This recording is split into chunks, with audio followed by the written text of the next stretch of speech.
네, 소개 감사합니다. 저는 제주대학교 병원 감염내과 이우정래입니다. 오늘 이 강의가 제가 이제 이런 감염병의 전문가이다 보니까 뭐 전문가라 붙인다는 자체가 좀 송구스럽긴 하지만 의료인 대상으로 강의하는 거와 이제 의료인이 아닌 대상으로 강의하는 게 차이가 많이 납니다. 실제로 이제 의료인을 대상으로 강의하는 게 훨씬 어렵다고 생각하실지 모르겠는데, 이게 이제 의료인이 아닌 분들한테 제가 알고 있는 부분을 충분히 전달할 수 있는지, 이거를 전달력 있게 호사하게 막 공리하는 자체가 굉장히 어렵습니다. 그래서 제가 오늘, 저도 지금 환자를 치료하면서 아직까지 치료 방법을 잘 정해져 있지 않는 질환에 대해서 계속 고민하고 공부하고 자문을 구하고 있는 입장인데, 이런 입장에서 이제 일반인 분들은 더욱 어려운 부분이 계실 거고, 특히 여기 계시는 이제 신부님이나 수녀님, 다른 이제 여러 대표님들이 또 여러 신도들을 이제 상담하실 때 많은 애로사항이 있을 것 같다고 해서 저에게 이 강의를 요청을 주셨습니다. 그래서 제가 오늘 어느 정도의 이제 타겟을 정해가지고 전달을 해야 될지 많은 고민을 하긴 했는데, 막상 와보니 연령대가 굉장히 다양하시고 되게 근엄하신 분들이어가지고 갑자기 많은 긴장이 되긴 하는데, 최대한 어려운 내용도 되게 많긴 하긴 하는데 최대한 이제 그 쉬운 부분만 잘 캐치해서 들으시면 될 것 같습니다. 네, 그럼 강의를 시작하도록 하겠습니다. 요즘 강의할 때는 다들 서서 하시더라고요. 그래서 저도 서서 하는 거에 양해 부탁드립니다. 네. 제가 오늘 준비한 부분은 먼저 이제 과거의 전염병 간략하게 제가 소개를 드리고, 과연 이 코로나19가 현재뿐만 아니라 과거에서도 계속 문제가 되고 있었다는 것을 조금 암시 드리도록 하겠습니다.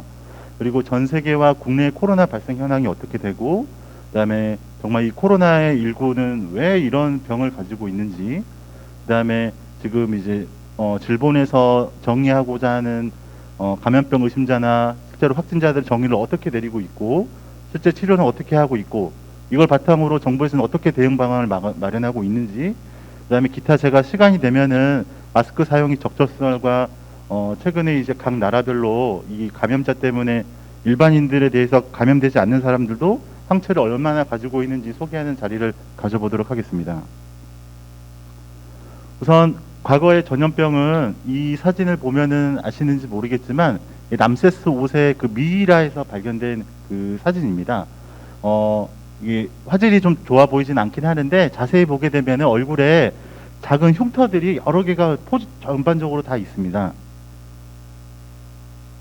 그래서 일명 이게 바로 천연두의 흔적인데요. 천연두가 이제 온몸에 발진을 일으키고 사람들을 사망하게 하고 여러 가지 합병증을 맞게 하는데, 우리나라에서도 조선시대 고말에 많은 병으로 환자들이 많이 발생해서 죽었던 적이 있습니다.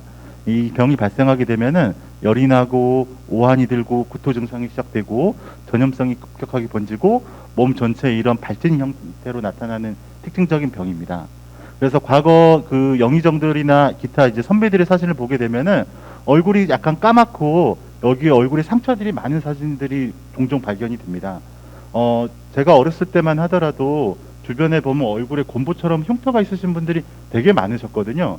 하지만 지금은 이제 어르신들은 보면은 주변에 이런 곰보가, 여드름 흉터는 좀 있을 수 있긴 하지만 얼굴에 곰보 있는 사람들은 거의 볼 수가 없습니다. 그 말이 이제 이 천연두라고 하는 게, 뒤에서 말씀드리겠지만 여러 가지 이유로 이제 종식이 되었거든요, 전 세계에서. 그래서 이제 이런 병이 갖고 있는데, 이 천연두는 두창이라고 하는 바이러스고 사람 간에 오염됩니다.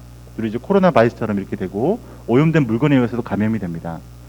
마지막 감염은 지금까지 세계보건기구에서는 1977년 10월 달에 마지막 환자가 발생했다고 하고 있고, 80년대에 WHO에서 지구상에서 완전히 사라진 질병으로 보고해서 굉장히 안전하다고 지금 보고 있습니다.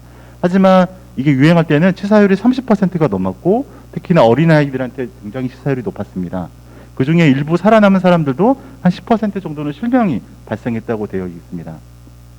그래서 이제 과거에는 이 병이 너무 무서운 병이라서 마마라고 불렀다고 합니다. 왜냐하면 이 병이 너무 무섭기 때문에 최대의 존칭어를 붙여줘서 어여가세화하는 목적으로 해서 이제 마마라고 불렀다고 하는 병이 있습니다. 그래서 이 병은 보면은 이제 몸 전체에 이렇게 얼굴뿐만 아니라 주로 몸통에서 많이 발생한 형태로 나타나게 된 병입니다. 그래서 이 병은 얼마나 많은 코로나 바이러스처럼 많은 유행을 했느냐 보게 되면은 18세기 말에 매년 40만 명이 사망했습니다. 현재 지금 코로나19로 인해서 6개월 이상 지났긴 했는데 그때 사망자에 비하면 거의 비등비등하다고 볼 수 있지 않을까 싶습니다. 그때 회복된 사람은 3분의 1이 실명을 하였었고 20세기 들어서도 약간의 그 유행기가 있었는데 약 이 병으로 인해 3억에서 5억 명이 사망을 했다고 합니다. 굉장히 무서운 병이었고요. 최근에는 1967년도에 남미 지역이랑 그다음 동남아 지역에서도 유행병이 생겨가지고 1,500만 명이라고 하는 사망이 발생했습니다. 그래서 이런 유행병이라고 하는 거는 최근에 코로나19뿐만 아니라 과거에 있어서도 계속 발생했었던 부분입니다. 그래서 이게 코로나가 종식이 된다고 하더라도 이것이 많이 또 다른 유행병이 또 생길지 모르기 때문에 우리가 항상 대비하는 자세가 필요할 것 같습니다.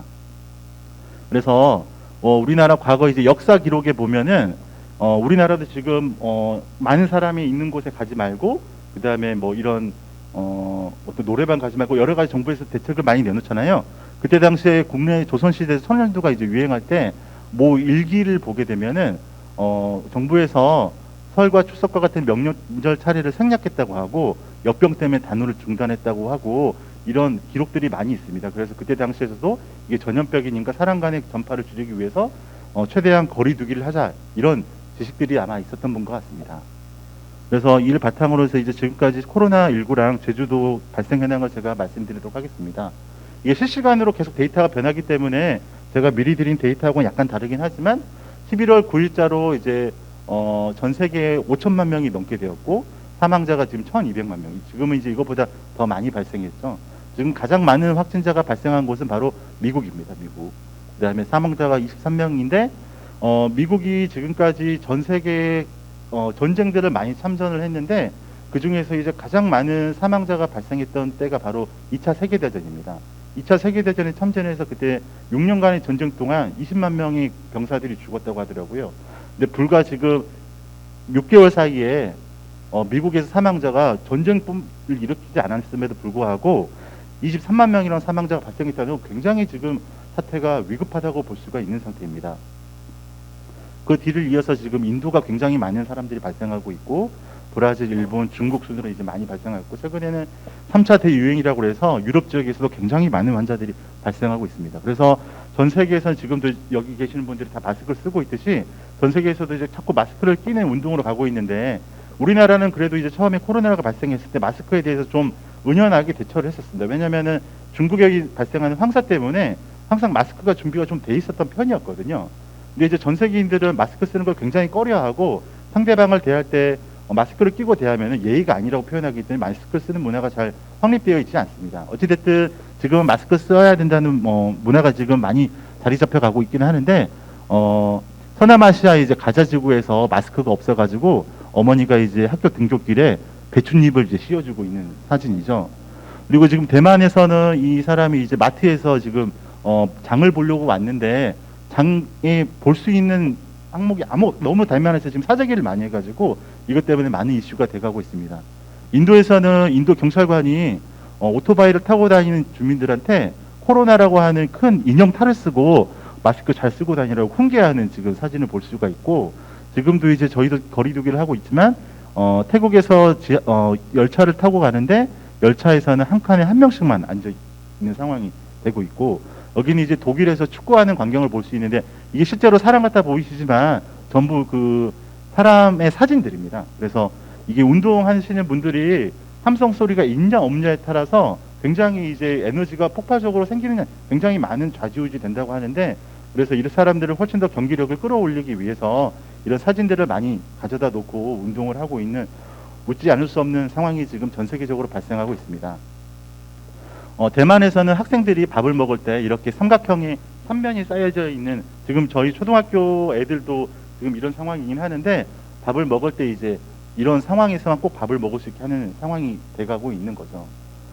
또 브라질에서도 지금 굉장히 많은 환자가 발생하고 있고 사망자가 많이 발생하고 있는데 이게 바로 최근에 이제 어떤 묘지를 만들어가지고 코로나로 인한 사망자들을 계속 이제 매장을 하고 있는 상황이고 스페인에서는 병실이 없어서 큰 컨벤션 센터에다가 이런 칸막이를 쳐서 환자들이 이제 놓고 관리를 하고 있는 입장입니다. 그리고 멕시코에서는 이 코로나로 인한 사망자를 그냥 매장할 수가 없어가지고 이렇게 매장하시는 분들이 온 개인 구호복을 입고 그다음에 이제 산에다가 매장하고 있는 모습을 볼 수가 있습니다. 그리고 이것은 브라질에서도 지금 중증 환자가 굉장히 많은데 저희 같은 경우는 중증 환자는 1인실에서 환자를 치료하게 됩니다. 근데 환자가 너무 많게 되면은 1인실을 사용할 수가 없게 되거든요. 브라질에서는 어떻게 하고 있냐면 저희 큰 컨테이너 박스 같은 거를 만들어 가지고 사람 입 주변에만 지금 씌워놓고 의료진들이 치료하고 있는 상황을 볼 수가 있습니다. 그리고 이제 이런 미개한 사람들도 마스크를 써야 되는 거 어떻게 알았는지 모르겠지만 파란색 마스크 여기 뿔 달린 거가 거의 동일한 재질 같긴 하는데 이런 마스크를 쓰고 있고 아이는 씌우지 않았더라고요. 어찌됐든 그다음에 여기는 에콰도르의 한 소년이 우리나라처럼 이제 비대면 강의를 듣는데 신호가 잘 잡히지 않아서 어렵게 신호를 받아서 강의를 받고 있는 모습을 볼 수가 있고 네덜란드에서는 또 이렇게 유럽에서는 차 문화가 되게 중요한데 집에서 차를 마시지 않고 어떻게든 밖에 마시려고 하는 대책으로 작은 온실하우스 같은 거를 식당 앞에 만들어서 거기서 이제 차를 마시고 있는 전 세계 상황이 이런 코로나 후 시대로 점점 바뀌어 나가고 있는 상황입니다. 그렇다면 우리나라는 지금 11월 9일자로 지난주로 이제 발생자가 전국에 다음과 같은 숫자로 지금 발생하고 있고 뭐 지금 격리는 한 2,000명 정도 되고 있습니다. 작년 한 5월 달까지만 하더라도 5,000명 정도 이제 격리 중이었는데 그때만 하더라도 이제 의료시설이 굉장히 붕괴돼 있었는데 지금은 2,000명 정도는 충분히 지금 컨트롤할 수 있는 정도의 지금 상황에 접어들고 있고 그다음에 제주도에서는 총 24,000건을 저희가 검사를 해서 60건이 지금 어제 날짜로 63명까지 지금 확진자가 있었고 이 중에 지금 현재까지는 4명의 환자가 격리 중이고 저희 병원에 이제 약간 중증 환자가 2명 있고 제주 의료원에 경증 환자, 무증상자에서 2명이 있는 상황입니다. 그래서 이제 여기 보면 이제 검사를 숫자인데요. 이게 이제 환자들이 발생하면서 검사량이 점점점 늘고 있고 누적량은 지금 현재 이만큼 되는데 보면은 가끔씩 피크 치는 때가 있거든요. 보면은 7월 달에 굉장히 많은 환자들이 발생해서 검사량이 굉장히 늘었던 걸 알 수가 있습니다. 이때가 이제 서울에서 여행을 왔던 게스트하우스 제주도에서 발발했던 시기였거든요. 그때 이제 서귀포 지역에서 많은 환자들을 검사해서 그때 확 늘었었고, 그리고 이제 광복절 전개에 접어들어서 저희 이제 다 아시겠지만 뉴스에 나왔기 때문에 JDC 직원이 감염이 확인되고 나서 그 주변 일대가 이제 검사를 하기 위해서 많은 양이 폭증했던 적이 있었습니다. 그래서 현재까지는 63명의 환자가 보고되고 있고 이 중에서 여성이 좀 더 많이 발생합니다. 전국적으로든 전 세계적으로든 남자보다는 여성의 비율이 좀 높은 걸로 되어 있고 주로 20에서 50대에서 주로 발생하고 되어 있는 상태입니다. 이 데이터는 근데 이제 이게 외국이랑 좀 다른데요. 여기 제주도에서 발생 현황은 이제 주로 젊은 사람입니다. 제주도는 아직까지 사망 환자가 아무도 없습니다. 제가 잘해서 그런 건 아니고 젊은 사람들이 많이 왔고 외국에서 들어오는 사람들이 무증상 환자가 한 절반이었습니다. 그렇기 때문에 상대적으로 고령의 환자가 적었기 때문에 사망자가 없었습니다. 근데 보통은 저희가 사망률을 지금 한 1.7%를 보고 있거든요. 국내에서는. 그러면 100명의 감염자가 나타나게 되면은 1명에서 2명 정도 사망자가 나와야 됩니다. 그래서 통계상으로만 보게 되면 지금 제주도에 63명의 환자가 발생했기 때문에 1명 정도는 사망 환자가 나와야 되는데 아직까지는 없는 상황입니다. 주로 증상들을 보면은 한 50% 정도는 증상이 없는 걸로 알고 있습니다. 이거는 없었다기보다는 모르고 지나갈 수 있었을 건데 우리나라가 전 세계와 비교해서 검사에 대한 기술이 굉장히 많이 발달이 돼 있어서 무증상 환자까지 다 집어내기 때문에 무증상 환자를 많이 캐치했기 때문에 증상이 없는 자를 많이 발견을 했습니다. 그 다음으로는 이제 기침, 그다음에 열감, 그다음에 목 불편감, 그다음에 가래, 근육통, 두통 이런 증상들이 많이 나타나게 되고 자세한 건 모르겠지만 후각 미각 소실이 약간 있습니다. 이론상으로는 이 바이러스가 감염돼서 후각 신경세포랑 미각 신경세포를 자극을 시켜서 일시적으로 조금 손실을 가져오기 때문에 냄새를 잘 못 맡고 음식 맛을 잘 못 맡겠다라는 사람들이 있긴 있습니다. 증상 발생일은 주로 이제 언제까지 되냐면 증상 발생하고 나서 확진일까지 기간이 굉장히 중요합니다. 왜냐하면 증상이 발생하고 나서 확진일이 길어져 버리면 그 사이에 노출시키는 환자들이 굉장히 많아지는 거거든요. 그래서 우리나라는 증상 발생일부터 확진일까지 특히 제주도는 초기에 많은 환자들을 발견을 했었습니다. 근데 이제 이게 뒤로 갈수록 그 전파력이 굉장히 높아지는데 저희 나라는 전 세계적으로 지금 방역 시스템이 굉장히 우수하기 때문에 초기에 있는 많은 환자들을 발견했던 게 사실입니다. 그리고 무증상 환자가 한 절반 정도 됐었습니다. 그래서 제주도에서 그 감염 경로 형태를 좀 보게 되면은 초기에 일본 환자가 지급이 대구였던 군인이었었는데 대구 방문형이 있었던 환자를 포함해서 대구에서 확진자가 좀 있었고 수도권을 방문한 사람이 한 7명, 기타 지역 방문형이 2명, 해외 방문형이 20명인데 해외 방문역은 저희 나라 그 제주도 주소지고 영국이나 스페인에서 유학 갔다 온 학생들이 좀 몇 명 있고 그 외에는 다 동남아시아나 방글라데시아에서 모 학교에 지금 유학생으로 오는 학생들입니다. 그래서 선별 검사에서 다 걸러진 환자들이었었던 것이었습니다. 그리고 이제 이 시기가 조금 8월 달이 좀 힘든 시기긴 했었는데 아무튼 광진구에서 제주도 소재지에 있는 분이 한림에서 여러 지역을 지금 쇼핑을 하고 난 다음에 이제 지역사회 감염이 발생했던 시기가 있어서 약간 위태로운 시기가 있었고요. 집단 감염으로는 JDC 안에서 서울에 방문력이 있는 환자가 오고 나서 JDC에서 근무 중에 주변 직원들을 몇 명 감염이 됐던 상황이 좀 있었고 삼방산 탄산온천에 갔다 오셨던 분 때문에 주변인들의 감염이 있었던 게 좀 있었고 7월 달에 발생했던 게스트하우스로 인해서 발생했던 환자들이 조금 있었고 결론적으로 보게 되면은 해외에서 방문했던 사람들이 주된 방문이고 그 기타로는 지역사회 감염에서는 다른 지역보다는 좀 적은 편이고 위험 지역인 대구나 수도권을 방문해서 발생한 지역이 대부분이라는 걸 알 수 있었습니다. 그래서 제주도의 발생 현황을 좀 보여드리는 건데 처음에 이제 대구 방문, 그 다음에 그 시간이 지나면서 유럽에서 다녀온 사람, 미국 갔다 온 사람, 그 다음에 아시아를 다녀온 사람, 그 다음에 광진구를 다녀온 사람, 그 다음에 수도권, 그 다음에 게스트하우스, 탄산온천, 그 다음에 JDC에서의 그 N차 감염 등등으로 인해서 제주도에서는 이런 감염 형태가 나타났고 저희들이 실제로 대처를 할 때 제주도 지역은 감염내과 의사가 많지 않고 음악 격리병상 시설이 많지 않습니다. 왜냐하면 인구 대비로 이제 이런 시설을 만들고 하기 때문에 대부분의 교육이라든지 시설이 서울에 집중되어 있기 때문에 이런 이제 그 감염내과 의사들이 제주도에는 별로 없습니다. 저는 이제 와이프 고향이 제주도라서 여기 와서 이제 잡혀 있는 상황이기 때문에 여기서 근무를 하고 그것 때문에 근무하는 건 아니지만 그것 때문에 근무를 하고 있는 상황입니다. 어쨌든 그렇기 때문에 이제 뭐 조금 아까도 이제 신부님이 말씀하신 제주도가 왜 숫자가 적느냐, 뭐 바람이 많이 불었냐, 뭐 이런 얘기가 있는데 아직까지는 저기 밝혀진 건 없지만 뒤에서 약간 뭐 소개를 드릴 시간이 있으면 좀 소개해 드려 보도록 하겠습니다. 그렇다고 하면 이제 코로나로 인해서 다 그럼 나쁜 것만 있느냐? 나쁜 것만 있는 건 아닙니다. 왜냐하면 이게 이제 국내 법정 전염병 감염병을 신고를 해서 저희들이 매년 감시를 하게 되는데 수두 환자가 보게 되면은 이렇게 많이 발생했었습니다. 전에는. 근데 요 빨간색이 2020년도 데이터인데 다른 연도에 비해서 수두 환자가 급격하게 줄어들었습니다. 그리고 유행성 이하선염이라고 해서 볼거리 같은 건데 이것도 청소년이든 어른을 불문하고 많이 발생합니다. 하지만 뭐 수도보다는 덜하긴 하지만 발생률이 다른 연도에 비해서 확 떨어집니다. 그리고 또 하나 이제 겨울철에 많이 유행하는 게 인플루엔자입니다. 이게 잘 사진에서 보이지 않으실 수 있긴 한데 이 빨간색이 이제 올해 그래프이거든요. 원래 이제 인플루엔자가 겨울에 한번 유행하고 한 4월 달에 한번 또 유행을 하는 게 특징입니다.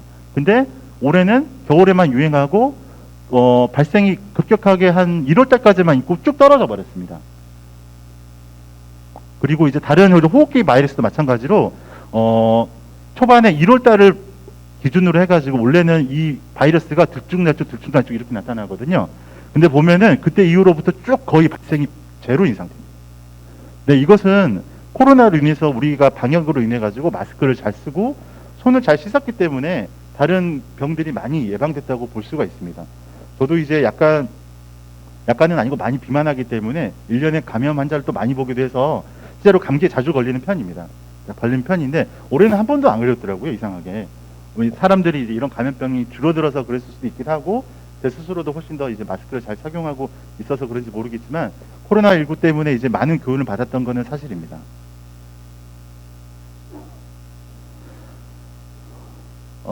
초기 코로나 현황인데요. 제가 이제 이 코로나에 대해서 이제 의료인이든 뭐 학생들이든 많이 강의를 하는데 코로나가 생겼을 때 처음 제가 슬라이드 현황이었어요. 그때만 하더라도 전 세계 확진자가 6만 명이었습니다. 아까 보셨듯이 이미 이것보다 뭐 수백 배 넘은 환자가 발생했고 이 발생한 환자보다 지금은 사망자가 훨씬 더 많은 상태잖아요. 그때만 하더라도 저는 뭐 사람들이랑 얘기를 할 때 한 4월 되면 끝나지 않겠냐 좀 그랬던 적이 있었습니다. 근데 지금은 정말 좀 대처할 수 없는 만큼 그나마 우리가 실감하는 건 국내는 이만하길 정말 다행인데 정말 미국 그다음에 유럽은 사태가 정말 심각합니다. 그래서 이 바이러스의 시작은 처음에는 이름이 아직 모르는 바이러스였기 때문에 이름이 우한 지역에서 발생했다 그래서 우한 바이러스였습니다. 그래서 우한이라고 하는 지역이 어디 있냐면 중국에서 가장 중심에 있습니다. 저는 이때 우한이라고 하는 이름을 그때 처음 들었는데 중국에서 굉장히 많은 1000만 명 이상의 사람이 살고 그 주변에 광역 도시를 다 더하면 1억 명 이상의 사람들이 굉장히 많은 사람들이 사는 지역이고 교통의 중심이 지역이기 때문에 여기서 모든 상하이든 뭐 베이징이든 뭐 홍콩이든 여기서 많은 사람들이 교류가 활발한 곳입니다. 그래서 여기에서 보게 되면은 사스라고 하는 바이러스, 그 코로나 바이러스, 친국격인 바이러스가 있거든요. 그때 발생했던 이 중국의 교통량이 봤을 때는 그때가 한 1억 명 정도 수송할 수 있는 단계였습니다. 그러면 이제 우한 바이러스가 발생하고 나서 왜 이렇게 많은 환자들이 발생했냐고 약간 추정을 해봤더니 2019년도에 승객들이 이제 운송량을 봤더니 그때에 비해서 4배, 4억 명 이상의 사람들이 우한 지역을 기본으로 해가지고 전 세계, 그 다음에 중국 각 지역으로 많이 운동을 많이 했던 것입니다. 그래서 우한 지역에서 발생했던 바이러스가 급격하게 전 세계로 퍼질 수 있었던 거는 여러 가지 이유로 이제 관광객들이나 교통수단이 많이 발달해서 그랬다고 볼 수가 있습니다. 그래서 중국의 사진인데요. 그때 이제 굉장히 중국에서 셧다운 됐던 시기인데, 중국에서 이제 보게 되면은 철도역인데요. 철도역이 사진에서 잘 안 보이실지 모르겠지만 여기에는 주차량과 주변의 도로로 이 차량이 많이 지나가고 있습니다. 하지만 셧다운 된 이후로 위성 사진을 보게 되면 도로에 차량이 하나도 없고 주차장에 차가 하나도 없습니다. 없고 그다음에 여기도 공항이도 마찬가지로 코로나 후에서는 비행기가 그냥 다 정차되어 있고 주차장에 차량이 없는 시기입니다.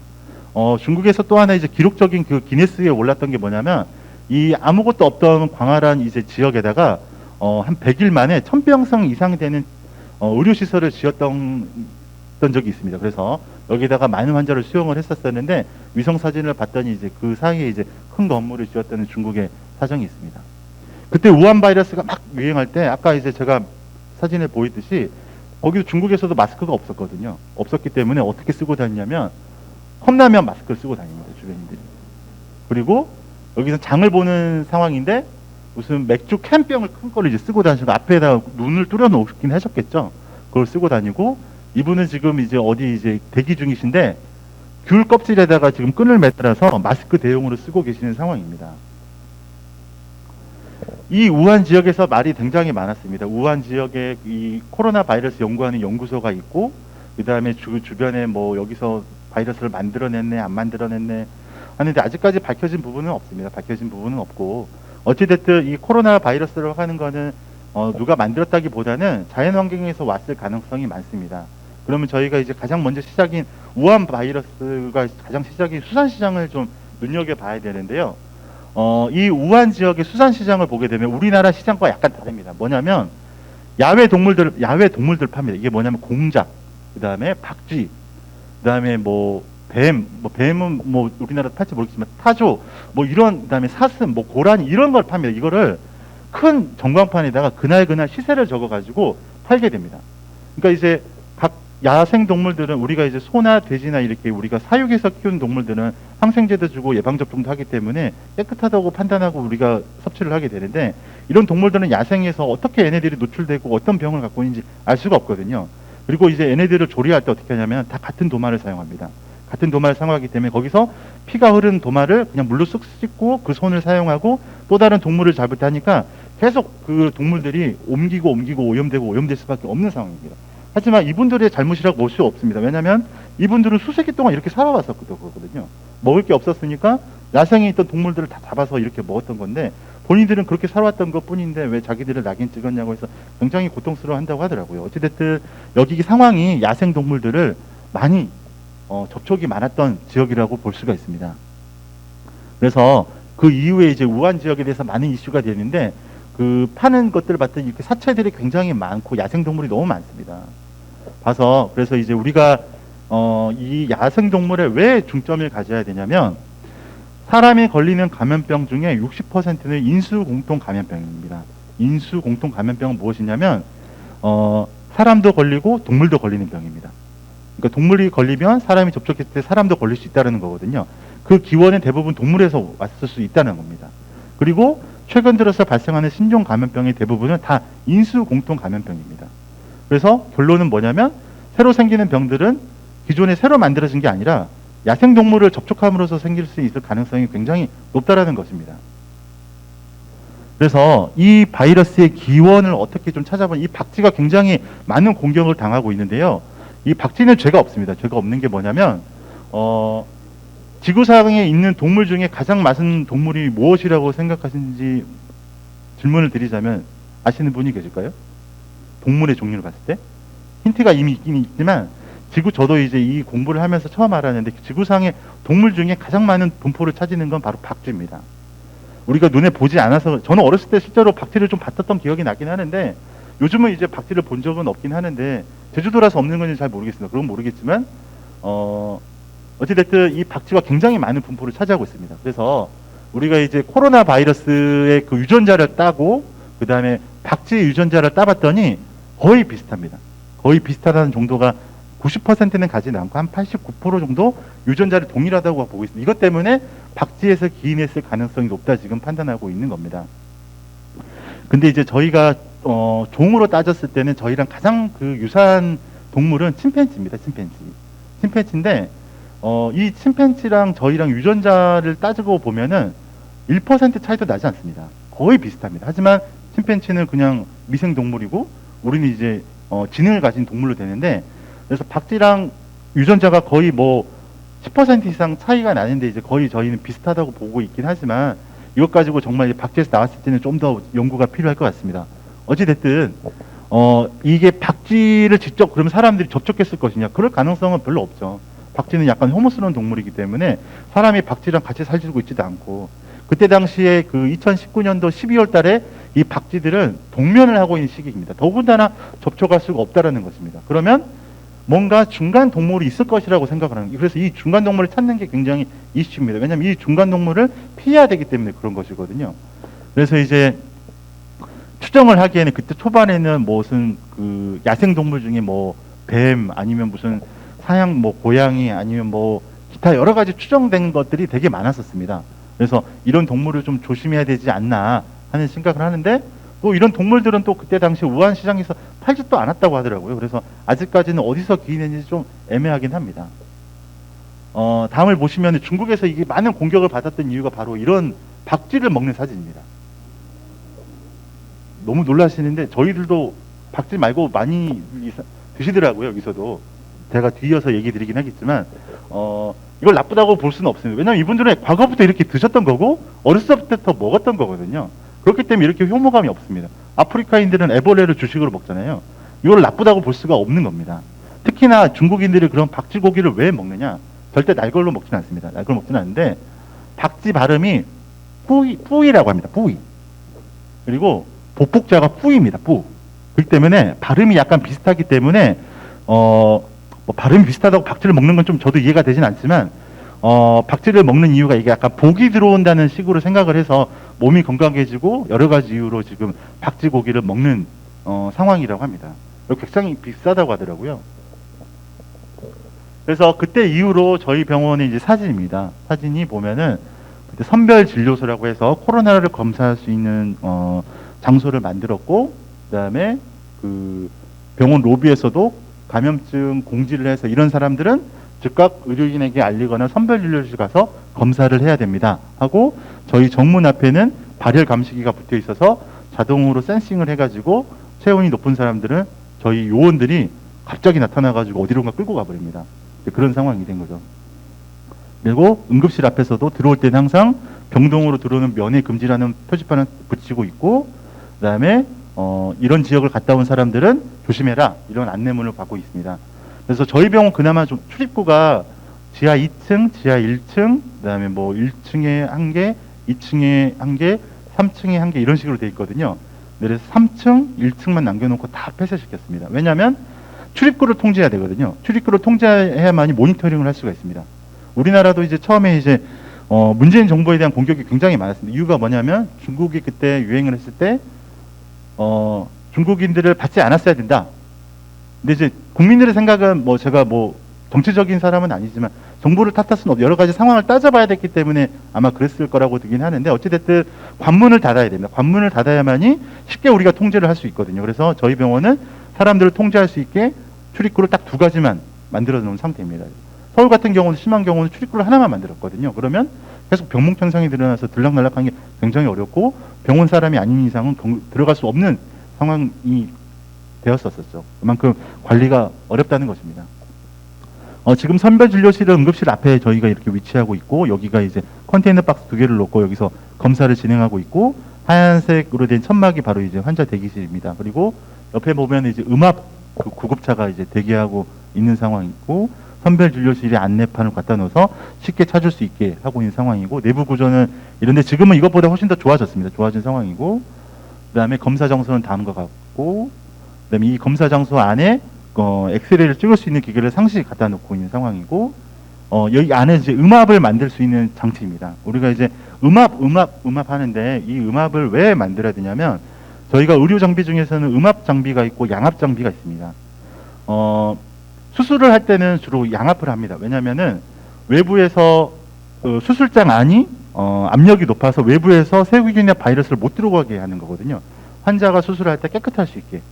음압은 뭐냐면 이 방 안의 공기를 낮춰서 바깥의 공기가 안으로 들어올 수 있게 만드는 겁니다. 그 말은 안에 있는 공기가 바깥으로 갈 수 없는 거거든요. 그래서 환자가 있는 공간에 있는 공기는 외부로 밖으로 나갈 수 없는 환경입니다. 그래서 다른 환자들이 감염되지 않게 하는 게 바로 음압시설입니다. 그래서 이런 검사시설도 음압시설을 만들어야 되기 때문에 이런 음압 장비를 갖다 놓는 게 굉장히 어렵습니다. 왜냐하면 고가이고요.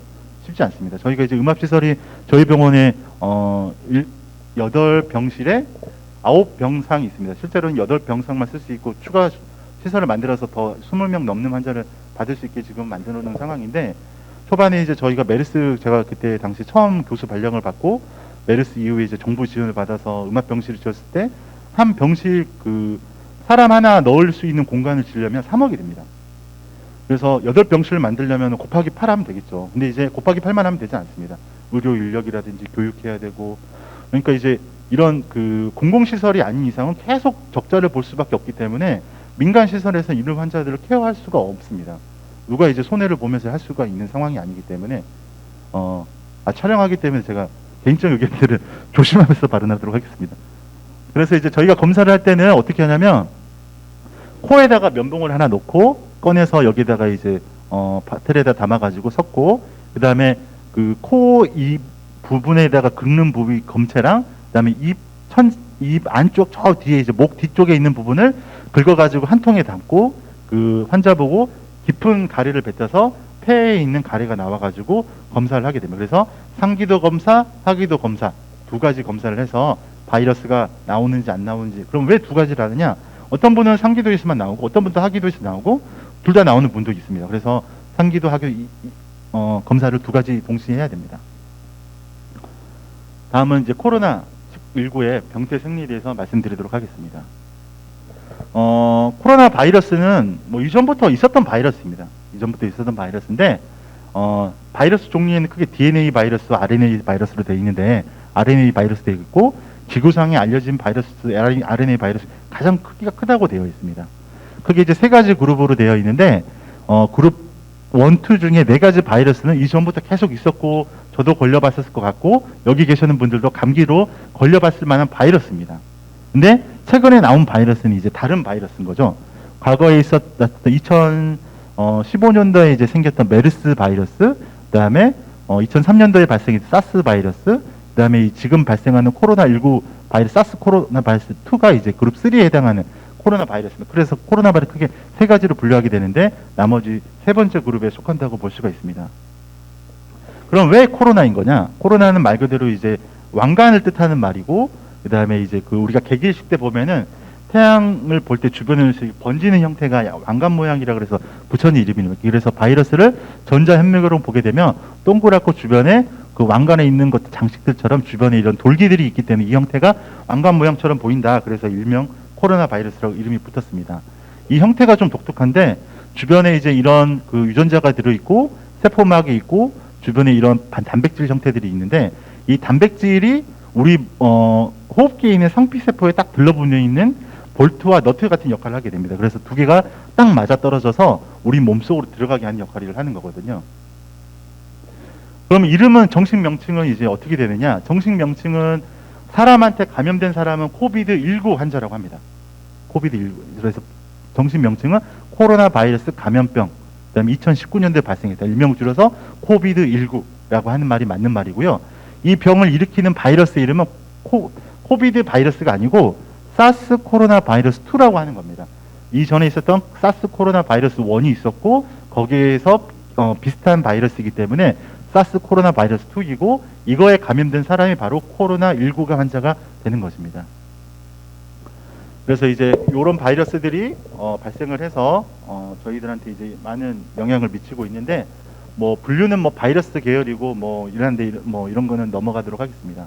앞서 제가 메르스를 조금 언급드리긴 했었는데 이 메르스도 메르스와 이제 코로나 바이러스 19를 일으키는 사스 코로나 바이러스 2가 좀 비슷합니다. 거의 비슷한데 약간 특징을 보게 되면은 중동에서 2012년도에 이제 발생이 되는데 제가 2012년도에 그때 미국에 학회를 갔었던 적이 있습니다. 갔었는데 그때 이제 사우디아라비아에서 유명한 그 의사 선생님이 학자가 이제 그 미국에 와가지고 발표를 하려고 했는데 그때 당시에 미국 보안 검색에서 당신은 이제 사우디아라비아에서 왔는데 그때 그 지역에서 원인 모를 바이러스 돌고 있기 때문에 들어올 수가 없다. 그래서 발표를 못했던 적이 있습니다. 어찌됐든 그때 발생했던 메르스고 이건 사우디아라비아 그 중동 지역에서 계속 지금도 산발적으로 발생하고 있고 그다음에 사망자가 속출하고 있는 상황입니다. 그다음에 2003년도 이제 사스라고 하는 바이러스는 홍콩에서 발생을 하였고 그다음에 한 650명 정도가 사망을 되어 있다고 됐고 박쥐로부터 기인한 바이러스가 사양 고양이를 매개로 해서 사람에게까지 전파된 것으로 보고 있고 이 메르스라고 하는 바이러스는 낙타에서 발생한 걸로 기인을 하고 있는데 낙타에서 생긴 건 아니고 아마도 이제 거기도 이제 박쥐들이 많은데 박쥐들의 배설물들을 낙타들이 좀 먹고 낙타들이 이제 그 몸에 가지고 있다가 사람들이랑 교류가 많다가 아마 옮긴 것으로 지금 추정을 하고 있기 때문에 저희가 중동 지역을 갔다 와서 열이 난 사람들은 여기도 이제 중동 지역을 여행을 갔다 오신 분들이 계신지 모르겠지만 그 사막 관광 코스가 되게 유명한 코스가 있습니다. 가서 거기가 이제 사막을 돌고 낙타를 타고 이제 트래핑하는 게 이제 코스라고 되어 있다고 하더라고요. 거기서 접촉을 했는지 아닌지 저희가 꼭 물어보게 되어 있거든요. 그래서 이런 중간 숙주를 꼭 조심하는 게 우리가 아는 게 가장 중요합니다. 그러면 우리가 이제 거기 사는 사람들은 왜 그러면 낙타를 이렇게 가까이 두느냐? 우리가 저도 이제 잘은 모르겠는데 그쪽 사진을 보게 되면 저희 집에도 강아지가 있는데 저희 와이프가 강아지를 거의 물고 빨고 거의 그런 수준이거든요. 거기 중동 분들도 거의 그런 수준입니다. 거의 가족같이 지냅니다. 그래서 뭐 낙타가 혓바닥으로 핥고 해도 막 좋아가지고 그러신 사진이 되게 많아요. 그래서 이분들이 평소 그렇게 살아왔기 때문에 자꾸 이렇게 감염이 되는 것으로 지금은 보이고 있습니다. 그래서 제가 자꾸 이제 중간 동물들이 중요하다고 말씀드리는 건데, 그래서 이제 그 사양 고양이로 인해 가지고 홍콩에서 발생했던 사스가 발생했었고, 낙타로 인해서 지금 메르스가 발생했고, 지금 유행하고 있는 코비드2, 사스 코로나 바이러스2는 천상갑인지 뱀인지 밍크인지 아직은 잘 모르겠지만 이런 중간 숙주들이 아마 있을 것이다 라고 추정을 하고 있는 상황입니다. 그러면 앞서 세 가지 바이러스가 거의 비슷하고 하기 때문에 약간의 차이점을 아는 게 중요한데 메르스는 사망률이 20% 정도 됩니다.